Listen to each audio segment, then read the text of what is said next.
Mechanical Engineering Department. See, Deen Dayal Port Authority, Gandhi Dham, Kutch, Gujarat. ఇది port ఏమిచ్చాడండి? Evidence towards the site visit. Site visit evidence కూడా ఉండాలని పెట్టింది. దాంట్లో name, designation, signature of Deen Dayal port authority, representative who assisted bidder during site visit, name and signature, seal of the bidder. Bidder సంతకం ఉండాలి. అక్కడ Deen Dayal port authority అతను designation, పేరు, ఆయన సంతకం కూడా ఉండాలి ఆయన విజిట్ చేసినట్టు. This is the condition. ఈ port not in Telangana. Coming to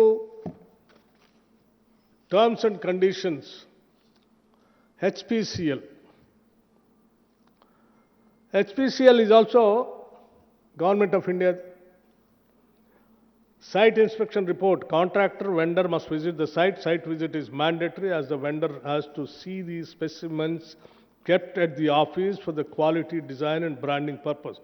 The site inspection report duly signed by vendor and HPCL officer must be submitted by contractor. HPCL officer కూడా సంతకం సైట్ విజిట్ చేసినట్టు ఆయన సంతకం పెట్టిస్తేనే.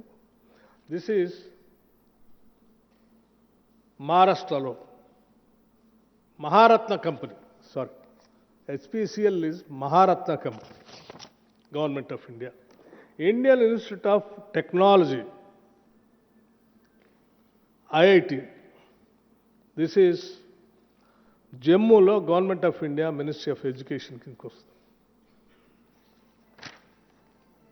Site visit certificate duly verified by IIT Jammu Annexure 11. Jammu IIT Education Department, Government of India. IIM is very prestigious institution in the country. IIM Bangalore is also under Government of India, Ministry of Education.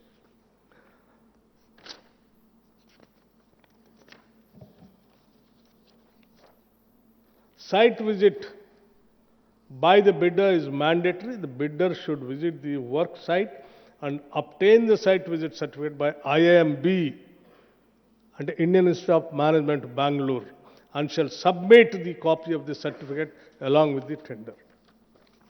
The Education Department. Coming to Government of Surrey, ఇంకా మిగతా departments సంబంధించి కూడా ఉన్నాయి. ఇన్ని చూపించాను నేను మీకు ఇప్పటికీ. ఇంకా చాలా ఉన్నాయి నా దగ్గర. ఎవరికైనా డౌట్ ఉంటే మన స్టేట్కి కూడా ఉన్నాయి, అవి కూడా ఇస్తాను నేను మీకు. ఫస్ట్ అసలు ఈ రాష్ట్రంలో ఎక్కడా లేదు, దేశంలో ఎక్కడా లేదని మాట్లాడుతున్నారు కదా. సింగరేణిలో ఇప్పుడే పెట్టారని అంటున్నారు కదా. సింగరేణిలో ఇప్పుడు కాదు, 18, 21, 23. అది కూడా సింగరేణి వాళ్ళు పెట్టింది కాదు. అది కూడా ఇచ్చాం మీకు, ఆ కాపీస్ కూడా ఇస్తాం. ఓకే, కమింగ్ టు ఇంకొక పాయింట్ రాశాడు. సో ఇవన్నీ ఎక్కడా లేవు. బట్టి విక్రమార్క కొత్తగా క్రియేట్ చేశాడు సైట్ విజిట్. సో ఈ సైట్ విజిట్తోనే అంతా అసలు విషయం అంతా అని వండివారు. నేను అడుగుతా ఉన్నాను, సరే ఆయన ఏదో రాశాడు, ఎవరి ప్రయోజనాల కోసం రాశాడు, ఎవరి కళ్ళల్లో ఆనందం చూడాలని రాశాడో, సరే ఆయనకు వదిలేస్తా ఉన్నాను. సరే ఆయన ఆనందం ఆయన ఎత్తుక్కుంటున్నాడు. వీరు రాశారు లెటర్, ఇంకో ఆయన ఎమ్మటే హరీష్ రావు గారు. అసలు ఇదేంది, అసలు ఇంతవరకు వారి లెటర్ చూస్తే ఇంకా ఆశ్చర్యం అనిపించింది. వారేం రాశారు? After the change of the Telangana state government in 2024, SCCL and Singareni Corporation introduced a so-called site visit certificate system as a mandatory precondition for participation in tenders. So called site certificate ఇప్పుడే 2024లో Congress government వచ్చిన తర్వాత ఇది పెట్టారు. దీని మీద ఇమ్మీడియట్గా మీరు ఎంక్వైరీ చేయాలి, దీని మీద చాలా నష్టం జరుగుతుంది. మీరు లెటర్ రాశారు. వారు ఏమంటే ఆడ కూర్చొని నిజమే ఇది ఏడా లేదని వారు చెప్పారు. ఏడాడ ఉన్నాయని నేను వీరికి చూపించా, వారికి చూపించా, రాసిన ఆయనకు చూపించా. మీ ద్వారా రాష్ట్ర ప్రజలకు కూడా వాస్తవాలు తెలుసు. ఇది సైట్ సర్టిఫికేట్ సంబంధించిన విషయం. సరే, రెండో విషయం, మీరు అనొచ్చు అసలు టెండర్ పిలిచారు మీరెందుకు క్యాన్సిల్ చేశారు, ఇవన్నీ ఉన్నాయి కదా అని. కానీ నేను ఆ రోజు చదవంలోనే రాష్ట్ర ప్రజలకు వాస్తవాలు తెలియకుండా దీన్ని ఎట్లా కంటిన్యూ చేస్తే ఇంకా అడ్డగోలుగా అభియోగాలు ఊహించుకోవటాలు మొదలైతే ముందు అది ఆపేసి వాస్తవాలు చెప్పేసి పరిస్థితులు ఇది ముందు క్యాన్సిల్. ద రీజన్ ఆల్సో నేను చెప్తా ఎందుకు క్యాన్సిల్, అంత ఎమోషనల్గా నేను సింగరేణితో ఎందుకు అటాచ్మెంట్ ఉందో కూడా చెప్తాను నేను వైల్ కంక్లూడింగ్. దీంతో పాటు ఇంకో కండిషన్ ఇంకోటి కూడా రాశారు వారు, ఎవరు, హరీష్ రావు గారు. Simultaneous Singareni long-standing practice of bulk diesel procurement directly from IOCL was discontinued, and the responsibility of diesel supply was shifted to contractors. ఎవరు షిఫ్ట్ చేశారండి?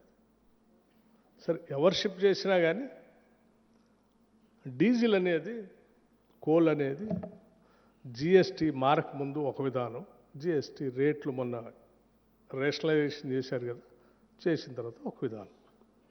దేశంలో ఏ మైనింగ్ యాక్టివిటీలో కానీ ఏ కాంట్రాక్టర్ దగ్గర కానీ కాంట్రాక్టర్ చేసేటువంటి వాహనాలకి, నడిపే బండ్లకి సంస్థలు, ప్రభుత్వాలు డీజిల్ సప్లై చేసేది ఎక్కడ లేదు. కేవలం సింగరేణి ఒక్క దాంట్లోనే నడుస్తోంది పాతకాలం నుంచి. దేశంలో ఎక్కడా లేదు, మరి కోల్ ఇండియాలో లేదు, ఆడలేదు, ఏడలేదు. ఎందుకు వేరే కాంట్రాక్ట్స్ ఇరిగేషన్లో లేదు, రోడ్ కాంట్రాక్ట్లో లేదు, ఎవడు బండి ఏం తెచ్చుకుంటాడో తెలియదు. ఇవాళ వచ్చిన మారిన పరిస్థితుల్లో వెహికల్స్లో ఇప్పుడు ఫార్చునర్ ఒక కిలోమీటర్కి 8 లీటర్ డీజిల్ కావాలా, అదే ల్యాండ్ క్రూజర్ అయితే 3 కిలోమీటర్లు 5 కిలోమీటర్లు వస్తుంది, ఫార్చునర్ అయితే 10 కిలోమీటర్ 12 వస్తుంది, ఇంకోటి అయితే 20 కిలోమీటర్లు కూడా వస్తుంది. నువ్వు ఏది లెక్కేసి ఏ వెహికల్స్ ఇస్తావు? హెవీ మెషిన్స్ వాడుతున్నట్లు కొత్త టెక్నాలజీ వచ్చినాయి, ఎక్కువ తాగుతూ ఉంటాయి, లేకపోతే లోకల్గా ఉన్న బళ్ళు ఇంకో రకంగా తాగుతూ ఉంటాయి, ఏది ఎట్లా కట్టాలో తెలియదు. ఆ పరిస్థితుల్లో వీళ్ళు అసలు ఇదంతా ఏం జరుగుతుంది అంటే వాళ్ళు తీసుకొచ్చి నాకు సార్ ఈ డీజిల్లో ఒక సందర్భంలో 2 చోట్ల చాలా పెద్ద డీజిల్ థెఫ్ట్ జరిగి పెద్ద స్కామ్ జరిగింది, దాని మీద విజిలెన్స్ కేసు కూడా నడుస్తున్నాయంటే, అయితే దెన్ దేశంలో ఏముందో ఎగ్జామిన్ చేసుకోండి అని వాళ్ళ మేనేజ్మెంట్ వాళ్ళకి చెప్తే వాళ్ళు దేశంలో ఉన్నాయన్నీ ఎగ్జామిన్ చేసుకొని ఆ డీజిల్ అనే దాని మీద థెఫ్ట్ జరగకుండా విజిలెన్స్ కేసులు అన్ని పెట్టుకోండి దీంట్లో. సరే, పెట్టుకున్న తర్వాత కూడా నేను అడిగా అసలు దీనికి దానికి ఏంటంటే, సార్ అప్పుడు కోల్ మీద 5% ఉండేది జిఎస్టీ, ఇప్పుడు ఈ ప్రభుత్వం వచ్చిన తర్వాత 18% చేసింది.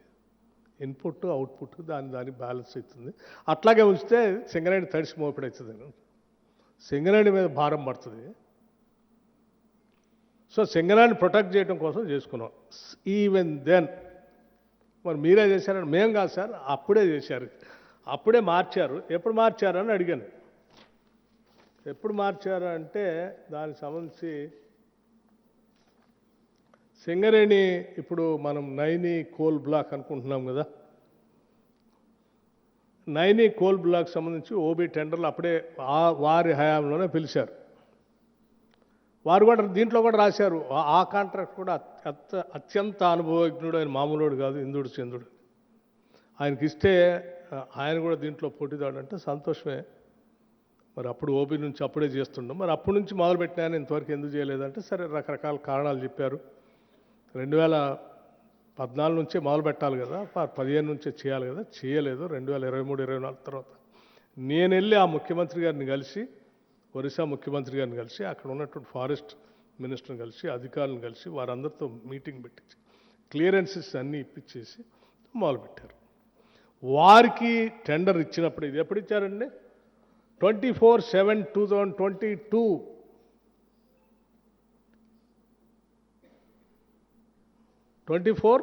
ఈ పేపర్ కూడా మీకు ఇస్తాను. 24/7/2022 Naini area, Odisha state, during a period of 24 months. ఏం చేశారు ఇందులో? Including diesel cost